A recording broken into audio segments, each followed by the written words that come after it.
podcast. Please hold.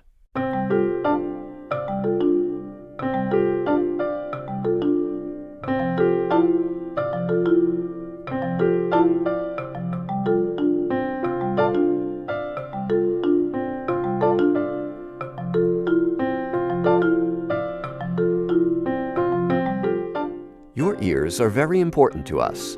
Please hold on, and our program will begin shortly.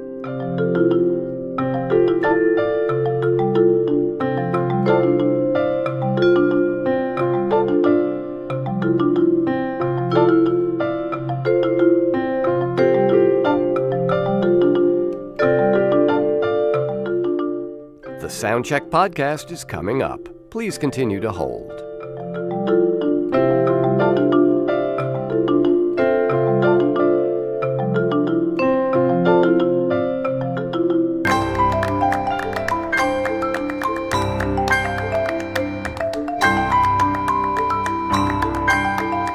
Keep up with the Soundcheck podcast and everything that's happening in the New Sounds empire. Just go to newsounds.org and follow us on social media. All of the icons are in the top right corner of the page.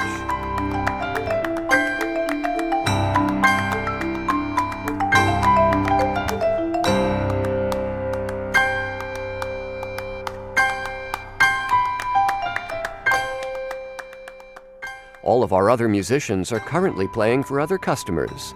Please stay with us, and someone will play for you in just a moment.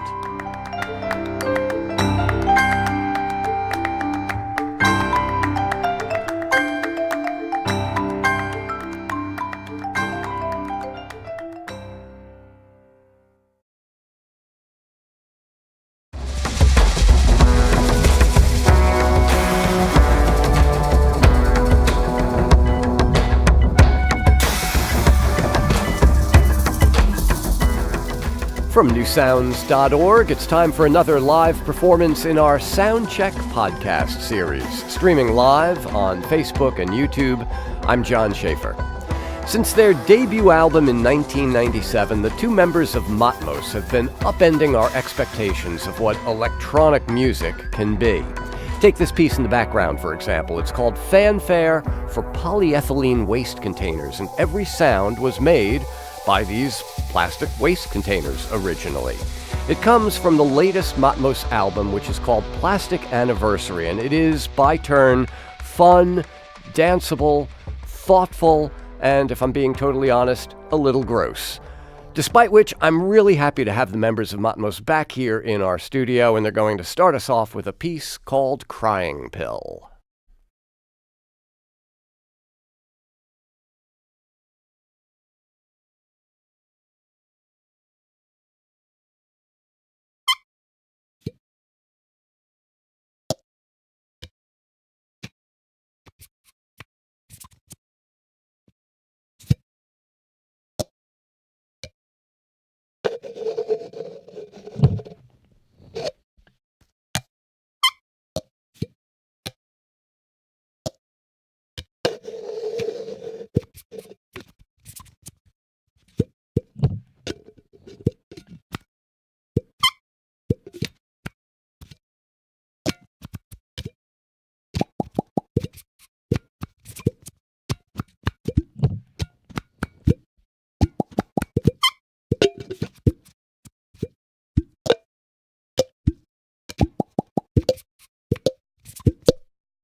That is Matmos and a live performance in our studio of a piece called Crying Pill.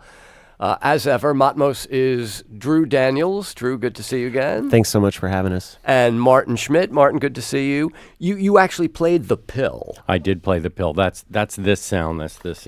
Yeah, I heard enough of that. Thank you. Thank you. Yeah, well.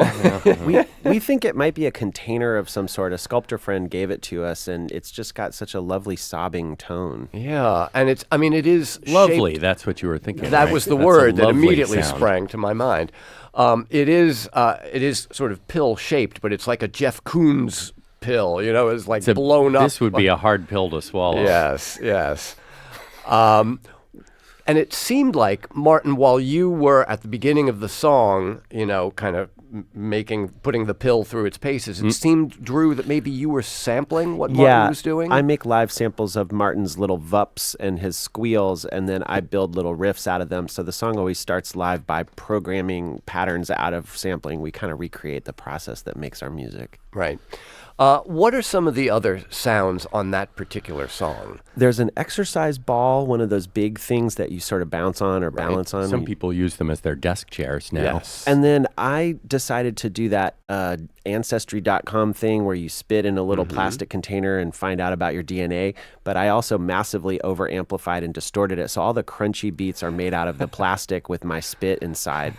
And then there's some death metal style drumming that is Greg from Deerhoof banging with his fist on a pelican case. A pelican case being what many musicians use to lug their gear around in. Exactly. That's Greg Saunier. Yes. Who is not the only guest, Martin, human guest on this album. No. Classic Anniversary. Golly, how many people are there? Well, there's tons of kids from the Montana town of Whitefish, the Bulldogs. Right. We got the Bulldog drumline to play a riot shield. Yeah, we had been invited to speak at a high school.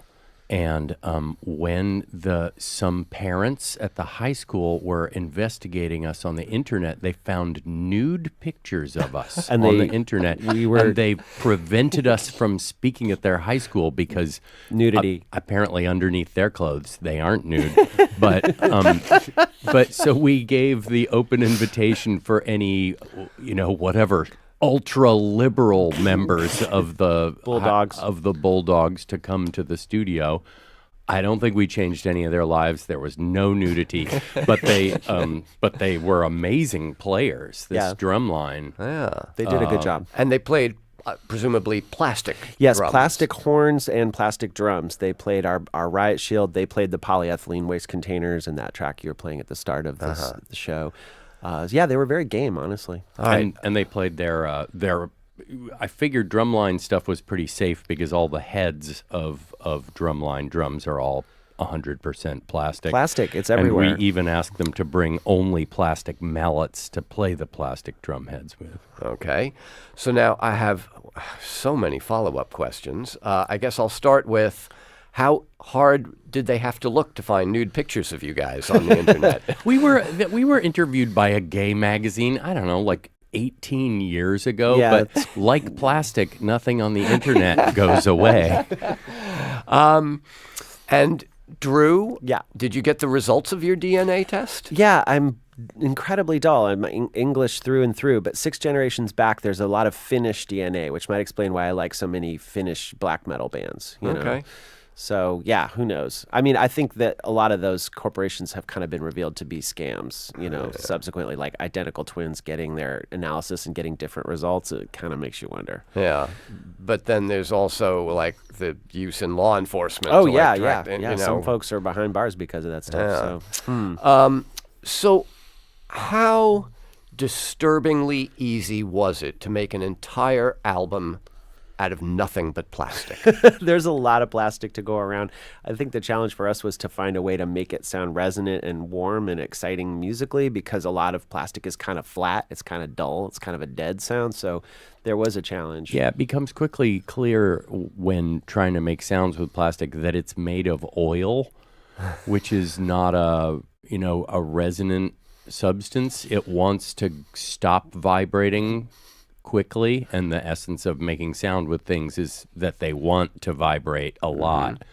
metal, wood. They like to make, Right. quick, plastic, not so much. Sure. So the discovery of this blue plastic pill was really key for us. Then that squealing sound, we realized that has maybe the harmonics that we want. I don't know if that's the right word, that we want music to sound like. So suddenly we had clarinets and we had oboes, and through this plastic yeah, thing. it's essentially scraping that it's doing. It's scraping on itself. But I like low end, and I like a lot of trap music and R&B that has heavy bass, and it was a big challenge to get low subs out of plastic. But I found styrofoam, if you have a big panel of styrofoam and you strike it with a mallet close to a mic, you get this chest thump that's low and full.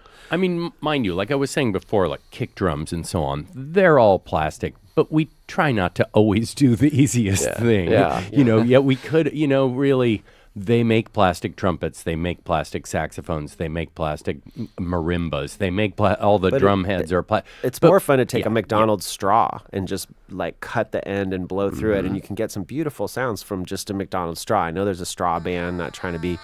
Oh, there it is. Yeah, that's a straw. McDonald's straw. Yeah, Nice.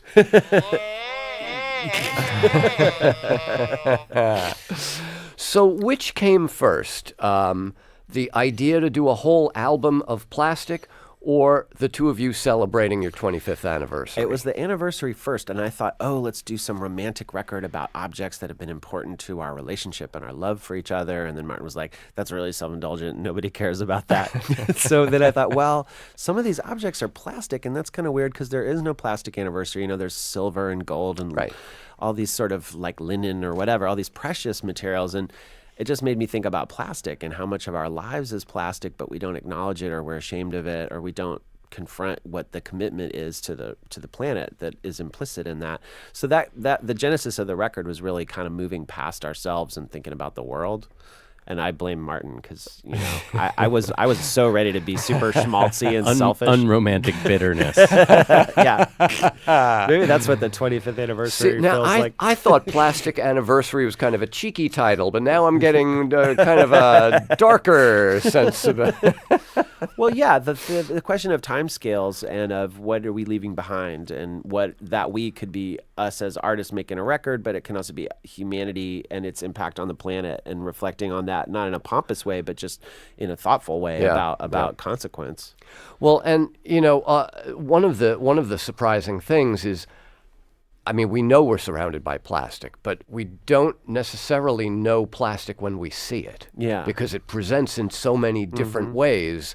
And Martin, you have an actual thermoplastic riot shield. Yes, I do. Here in the studio. I try to always have it with me. It's a good thing to carry around with you in New York. Just in case. You just never know, do you? So the piece called Thermoplastic Riot Shield, is it just this object? All sounds on it are sourced entirely from only this object, which I bought on eBay from the Albuquerque Police Department. And we stroke it and rub it and then process it and play it like a drum. Rather than having a bake sale, they decided to sell their... Actually, well, how does this anyway? Yeah, how does that work? I mean, they don't know who they're selling. They could be selling it to amateur riot police. Yeah, right. Man, and freelance. Then suddenly you follow these things down and you're down a dark alley. And now you've armed the rioters with the same gear as the riot police. I mean, with symmetry. I don't know if you want to talk, but I've always wondered, like, is that allowed? Like, are we, and I say we, meaningfully, allowed to wear helmets and have sticks too? Like, isn't it only fair? Otherwise, one team has, as we used to say when we were kids, one team has the sides. Yeah, you got the sides. Yeah. Oh my goodness! All right, heavy questions today. All right, Matmos is here with us in the studio performing some music from their latest album, which is called Plastic Anniversary. And so the Thermoplastic Riot Shield is in position, and let's now hear a live performance. Sorry.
That is Matmos, live on the Soundcheck podcast here at newsounds.org. What weird music. It's not like I don't know that, you know. Well, it's called Thermoplastic Riot Shield, and you heard Martin actually playing. He is a virtuoso of the thermoplastic riot shield. Oh, man, no. I have become virtuous? Virtuosic on some weird objects, not on that riot shield. The Let me issue tell with you. that riot shield, we put some conditioner on it, and it's really slippery now. In order to make the video that goes with this song, we were Defiling put it. into a position where we had to squirt a lot of hair conditioner onto it. Okay. And it's ruined it for making these Dry squeals. squeaking noises. So you've seen me all morning like rubbing it down with a towel. It's a really strange object to take care of. Well, you know, whose fault is that? Obviously, there's some branding opportunity here to describe the effects of leave-in conditioner, that it really works. I blame Albuquerque. the Albuquerque police force Yes, in specifically. So, Drew, while Martin actually had the riot shield, Yeah. you were giving us, again, samples Yeah, of the riot shield. I'm jumping through lots of clips of manipulations of the riot shield and trying to just keep it flowing so that it feels, you know, Musical. more, musically alert and not just someone squeaking and rubbing. But I'm trying to do so in dialogue with him, and we have little signals, and even the things in the song that sound like a beep. That's that beep boop. Yeah, beep, it sounds very mechanical, but it's actually just a sample of riot shield looped very tightly and manipulated so that it sounds like a purely electronic tone. Right. Now, this is a pretty good example of something that happens at various points throughout Plastic Anniversary, which is you're listening to the music and it's kind of fun and even danceable, and then you read what the instruments are and you think, huh. Yeah. And then the more you think, oh. So, I mean, and the riot shield has like really kind of some very dark implications. Yeah, I think in the wake of Charlottesville, everybody in the U.S. is aware of how badly confrontations between police and protesters can be, and about the conflicts ripping our country apart around race and force and authority. And I don't think that Matmos is didactic political music in the sense that we don't have lyrics and we don't have a strong message that we're necessarily expressing, but it felt like part of thinking about plastic is like, well, what is plastic used to do? It's used to contain and it's used to control. And so thinking about the poetics of plastic meant thinking about politics, but in a Matmos way, which is to kind of stroke stuff and rub it. And I think that's the thing about a riot shield is in most contexts, you just can't caress one. Right. So I don't know what the implications of caressing a riot shield are, but that's what our song does. Yeah. Well, that in itself is kind of a poetic image. A soft touch. Caressing the riot shield. Yeah. Proverbs tells us a soft answer turneth away wrath. Well, let me ask, what is synthetic human fat? And immediate follow-up and perhaps more pressing question, why is synthetic human fat? I guess the idea is that actual cadavers are very expensive. Who'd have thought? Well, yeah, considering there are 8 billion people in the world, people got to be passing away like flies. And so they should be cheap, but apparently they're very expensive. Medical students need cadavers to study anatomy and, I suppose learn how to do surgery and so on.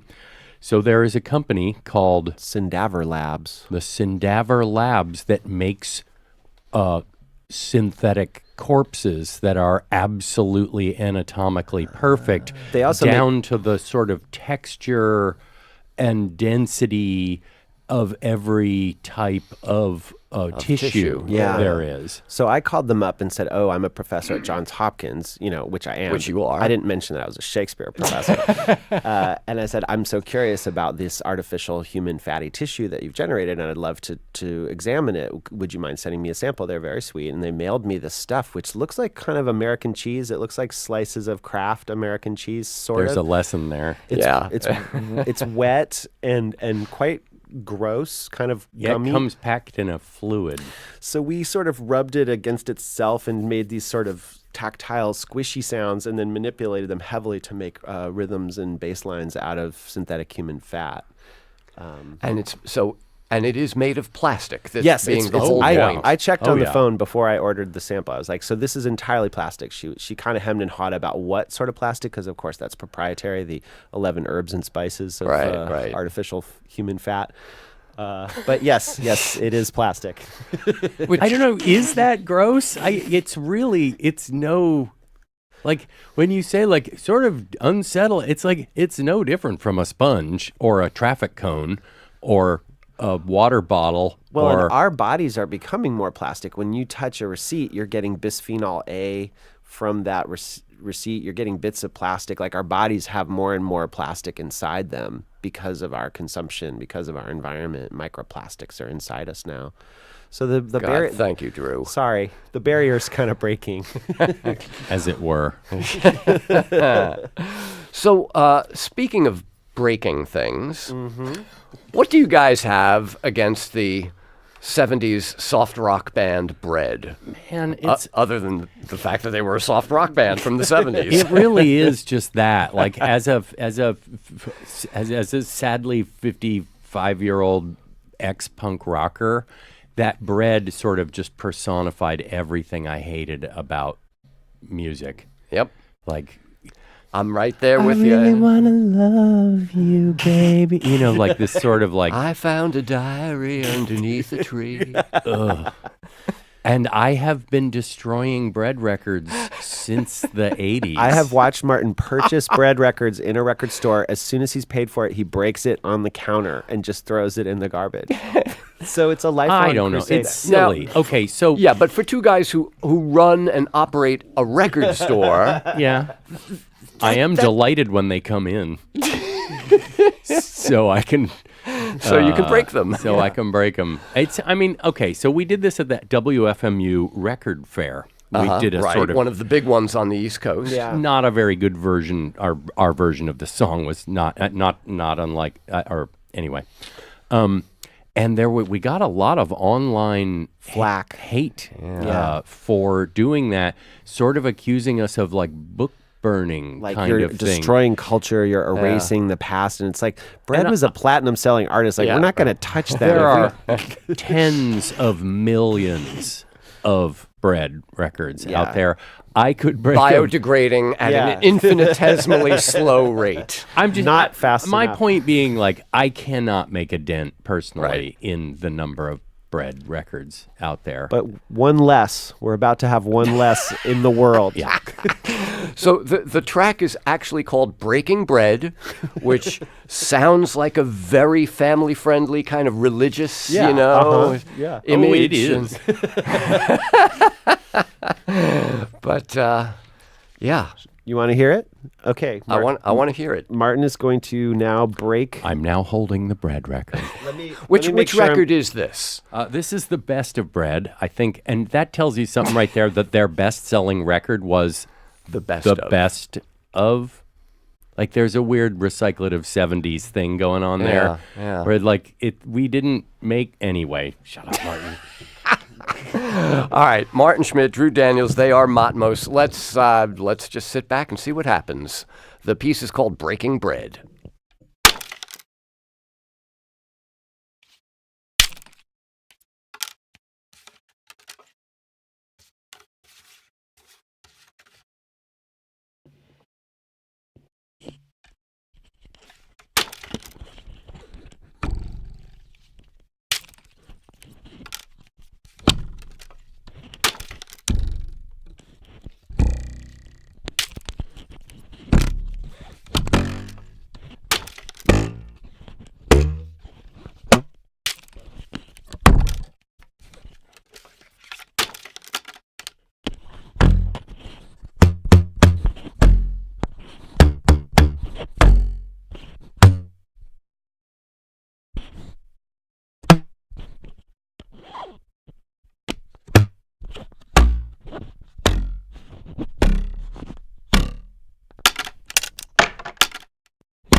Breaking Bread is the name of the piece from Matmos. Drew Daniels and Martin Schmidt are Matmos, and yes, that was a bread record that was broken, and then Martin, by hanging one of the shards off the edge of the table, and you get that boing kind of sound. And everybody with a ruler in school has done it at some point. You know, that variable length is pitch, and it's a basic idea, but it's something inside every record. Anyone could make that song, if it is indeed a song.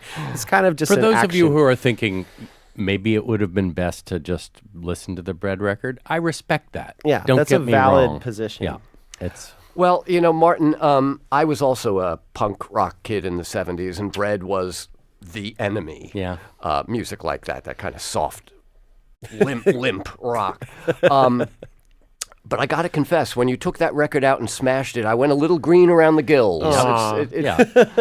It's not, I don't know. It's just, Drew, you've spent X number of years watching him smash records. Do you get used to it? No, it's always exciting. It always feels like a thrill. It's maybe it's just a little burst of mayhem and mischief, but I still love it. You know, I still love watching him destroy bread records.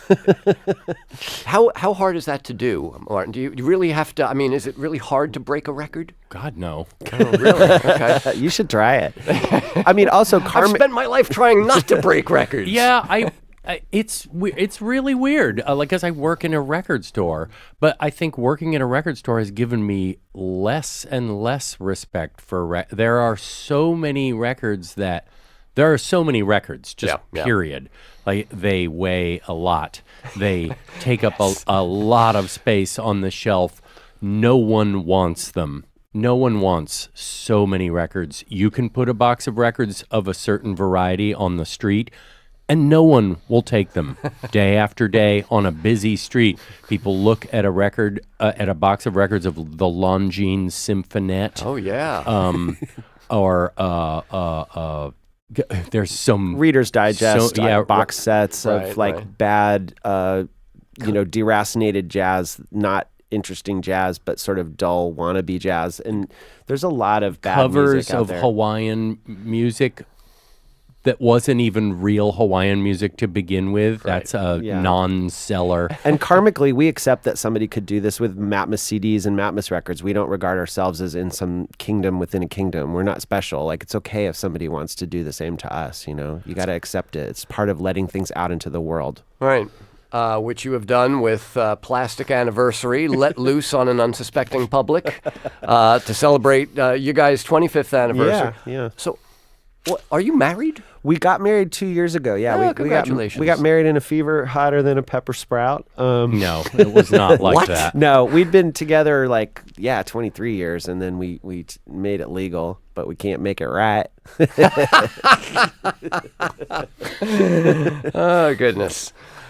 We did it to please his mom. She was pleased. She was Good. pleased. Yeah. So you mentioned kingdoms, and there are the three kingdoms: animal, vegetable, mineral. Yes. And you guys posit on this record plastic as a fourth kingdom. Oh, Yes. it wasn't our idea. It was the fella who invented Bakelite. Yeah, they said, we have come upon the fourth kingdom, plastic, a whole new kingdom. So one of the songs on a record is called Collapse of the Fourth Kingdom, because it's sort of about what happens when plastic breaks down. Where does it go? What are we left with? You know, that there will be an end to this kingdom. And that there will be some price to be paid for our use of all this I plastic. think we're paying it now. But, wildlife, we're paying it. Yeah, the oceans, too. I mean, Martin's made a video for our live set that involves a lot of underwater footage that the Japanese government has harvested of plastic bags, 1,000 meters deep in the ocean, doing these weird... 5,000 meters. Way down. Wow. Deep.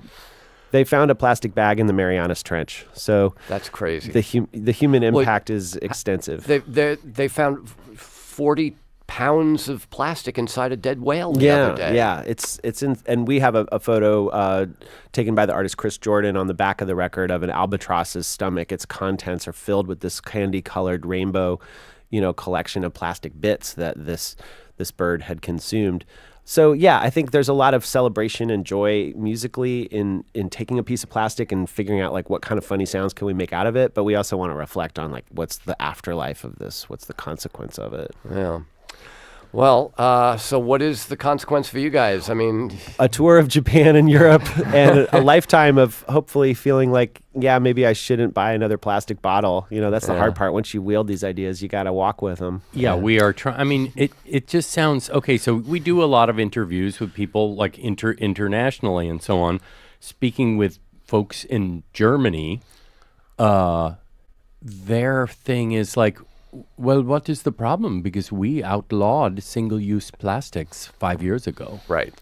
Yeah, so It's get not with that the program, hard, US. United States. Come on, USA. We can do this. USA. And what Turn do you this know? around. People are still somehow not dehydrated Yeah. in Germany. Yeah, they haven't all died of thirst. It's, just think, let's all think through the consequences, which are almost nothing. Yeah. Yeah, we can do it.